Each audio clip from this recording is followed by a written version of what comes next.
Hindu vision ചാനലിലേക്ക് സ്വാഗതം. ഹൈന്ദവ വിശ്വാസ സംബന്ധിയായ കാര്യങ്ങൾ അറിയുവാൻ ഈ ചാനൽ സബ്സ്ക്രൈബ് ചെയ്യുക. നമസ്കാരം, ഞാൻ ഹരിചന്ദന മഠം RJ അയ്യർ. ശബരിമല യുവതീ പ്രവേശനവുമായി ബന്ധപ്പെട്ട് ഒട്ടേറെ ചർച്ചകൾ അരങ്ങ് തകർക്കുന്ന ഒരു കാലമാണല്ലോ ഇത്.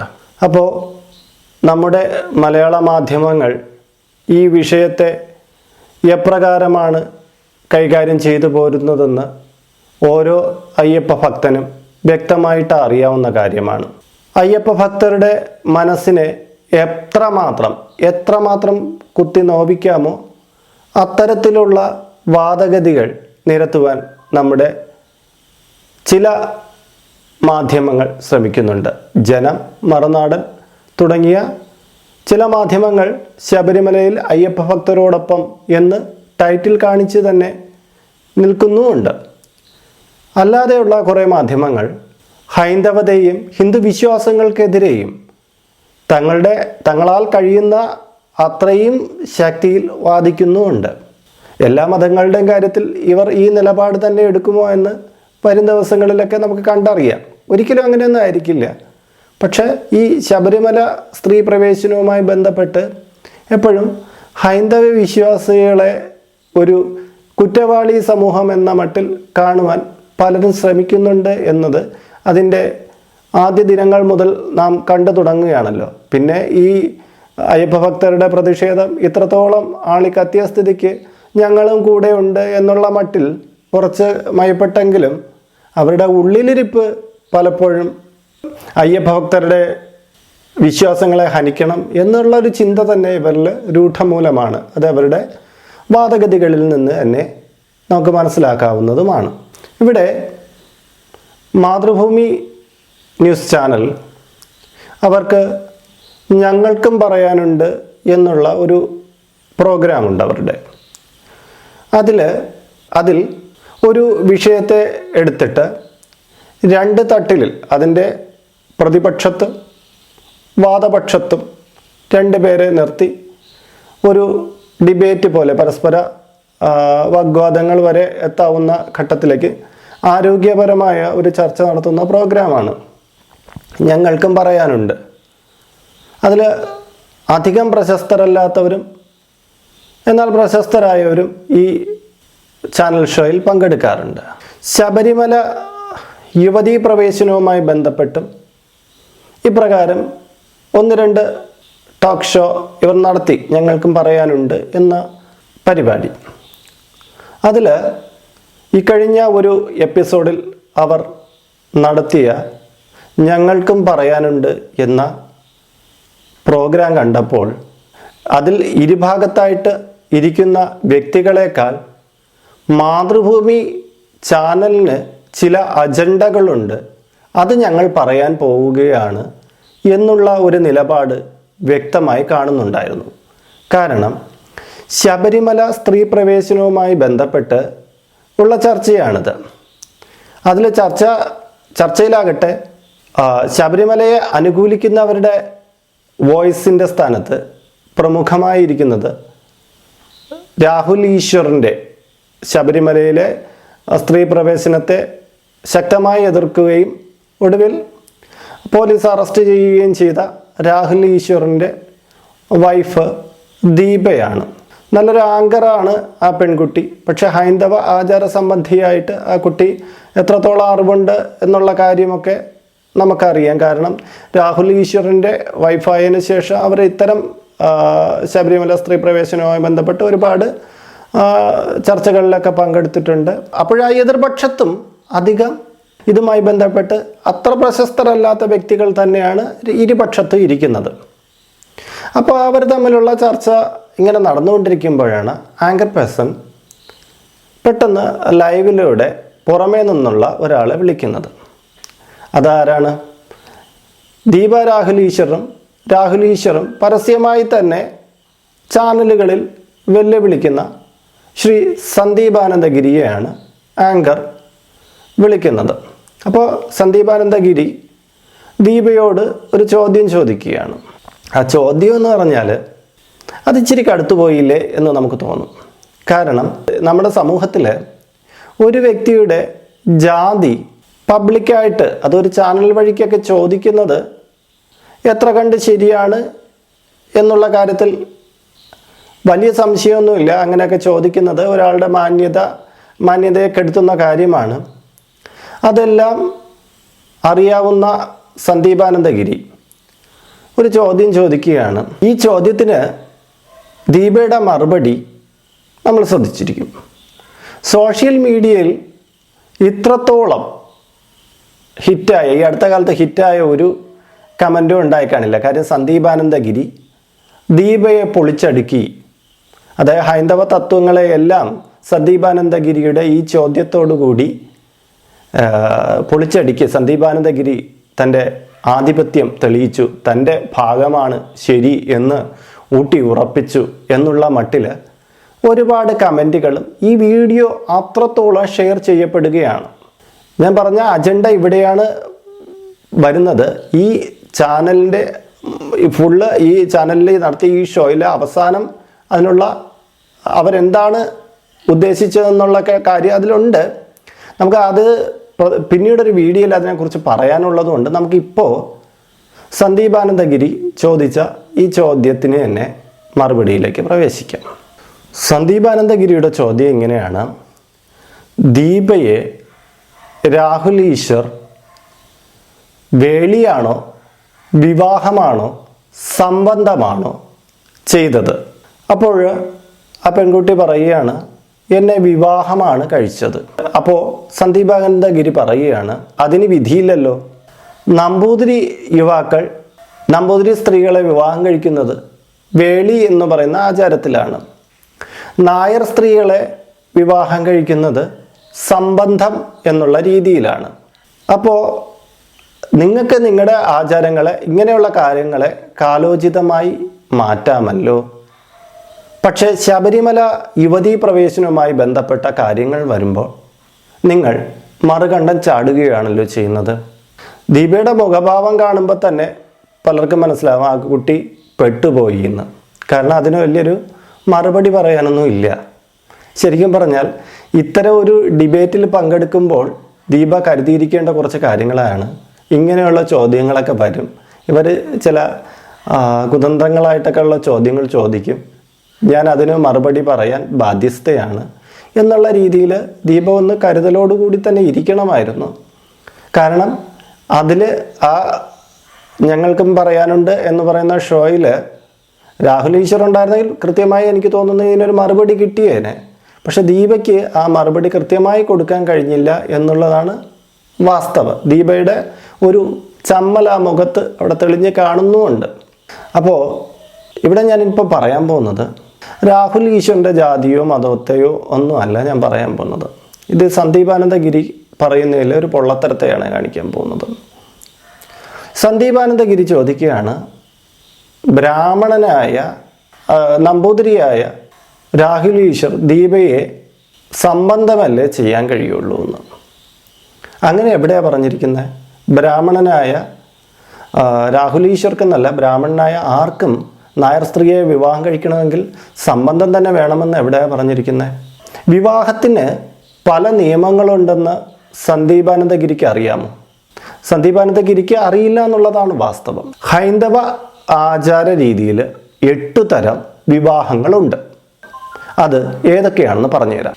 ബ്രാഹ്മം, ദൈവം, ആർഷം, പ്രാജാപത്യം, ഗാന്ധർവം, ആസുരം, രാക്ഷസം, പൈശാചികം എന്നിങ്ങനെയാണ് ഈ 8 തരം വിവാഹങ്ങൾ. ഇതിൽ ബ്രാഹ്മം എന്ന് പറയുന്ന വിവാഹ രീതി എടുക്കുമ്പോൾ പ്രതിഫലം കൂടാതെ ബ്രഹ്മചാരിക്ക് കന്യകയെ വിവാഹം കഴിച്ചു കൊടുക്കുന്ന രീതിയാണ് ബ്രാഹ്മം. ദൈവം എന്ന് പറയുന്ന വിധി അനുസരിച്ച് യജ്ഞസമയത്തോ യാഗസമയത്തോ കന്യകയെ യജ്ഞാചാര്യന് നൽകുന്ന രീതിയാണ്. ഇനി ആർഷം എന്ന് പറയുന്നത് വധുവിൻ്റെ അച്ഛൻ വരൻ്റെ കയ്യിൽ നിന്നും ഒരു കാളയെയോ പശുവിനെയോ ദാനമായി സ്വീകരിച്ച ശേഷം തൻ്റെ മകളെ ആ വരന് നൽകുന്ന രീതിയാണ്. പണ്ടുള്ള ബ്രാഹ്മണ വിവാഹങ്ങളിൽ ഇവയെല്ലാം സ്വീകരിച്ചിരുന്നു.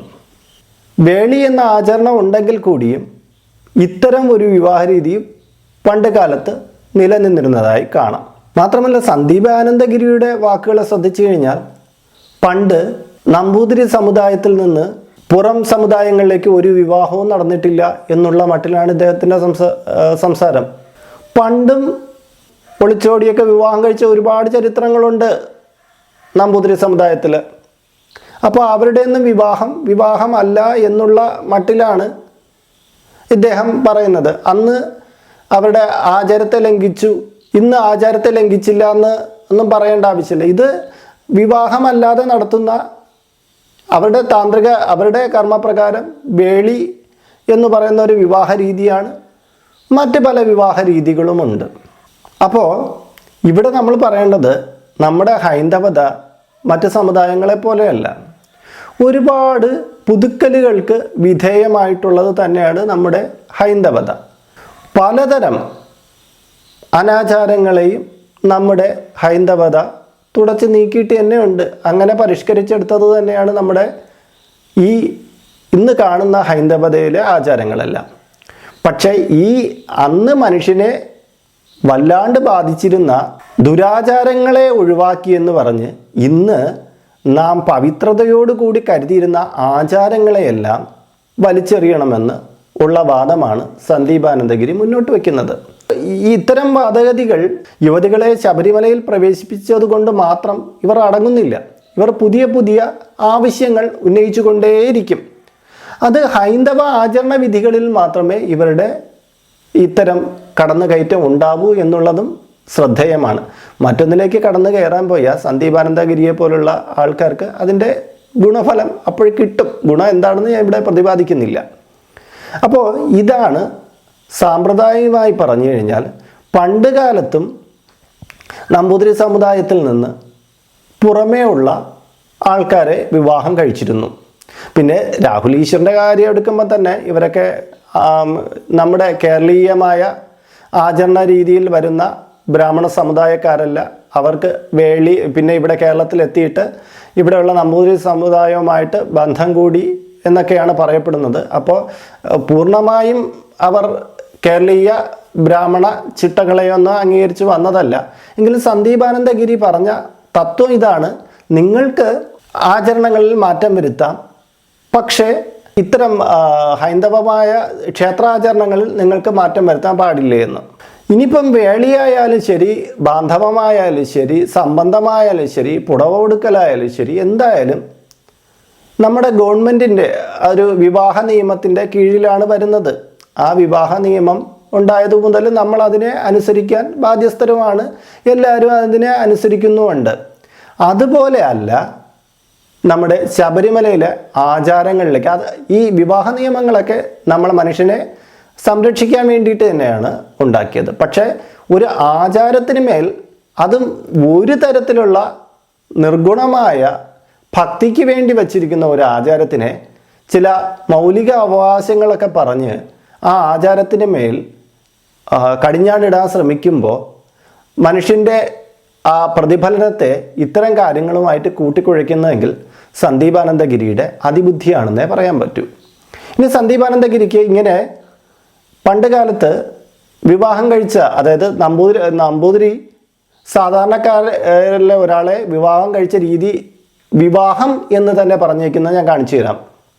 ഇനി സന്ദീപ് ആനന്ദഗിരിക്ക് നമ്പൂതിരി സാധാരണക്കാരിയായ ഒരു സ്ത്രീയെ, അതും നായരൊന്നും വേണ്ട, അന്ന് പണ്ട് കാലത്ത് അവർണ സമുദായത്തിൽപ്പെട്ട പറയ സമുദായത്തിൽപ്പെട്ട ഒരു യുവതിയെ വിവാഹം കഴിച്ചു എന്ന് പറഞ്ഞിരിക്കുന്നത് ഞാൻ കാട്ടിത്തരാം. സന്ദീപ് ആനന്ദഗിരി എന്തിനു വേണ്ടിയിട്ടും കോട്ട് ചെയ്യുന്നുണ്ടല്ലോ, കൊട്ടാരത്തിൽ ശങ്കുണ്ണിയുടെ ഐതിഹ്യമാല. ഐതിഹ്യമാലയിൽ തന്നെ ഇത് പറഞ്ഞിട്ടുണ്ട്. അതായത് വരരുചിയുടെ കഥയാണ്. വരരുചി തനിക്ക് ഭാര്യയാവേണ്ടി വരുന്നത് ഒരു പറയ സ്ത്രീയിൽ ജനിച്ച കുട്ടിയാണെന്ന് ജ്ഞാനമുണ്ടാവുകയും അതിൻ പ്രകാരം രാജാവിനോട് ചില കിംവദന്തികളൊക്കെ പറഞ്ഞു കൊടുത്ത് ആ കുട്ടിയെ കൊല്ലാൻ ഉപദേശിക്കുകയും ചെയ്യും.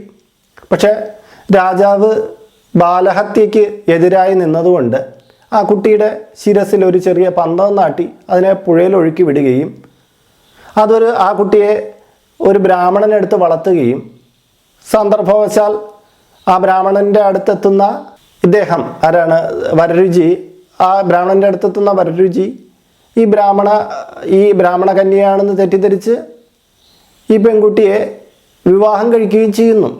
അവിടെ നോക്കൂ, അവിടെ നടന്നത്, അവിടെ എല്ലാം തന്നെ വിവാഹം കഴിച്ചു എന്നാണ് ഐതിഹ്യമാലയിൽ കൊട്ടാരത്തിൽ ശങ്കുണ്ണി പറഞ്ഞിരിക്കുന്നത്. അല്ലാതെ വേളി കഴിച്ചു, ബ്രാഹ്മണനെ കൊണ്ട് കഴിപ്പിച്ച വേളി കഴിച്ചു എന്നല്ല പറഞ്ഞിരിക്കുന്നത്. അവിടെ വേളി എന്ന സമ്പ്രദായമാണ് ഉപയോഗിച്ചിരുന്നെങ്കിൽ അദ്ദേഹം കൃത്യമായിട്ട് അവിടെ വേളി എന്ന് തന്നെ പറയും. കാര്യം മറ്റുള്ള അധ്യായങ്ങളിൽ വേളി കഴിച്ച പല സന്ദർഭം വേളി കഴിച്ചു എന്ന് തന്നെ പറഞ്ഞിട്ടുണ്ട്.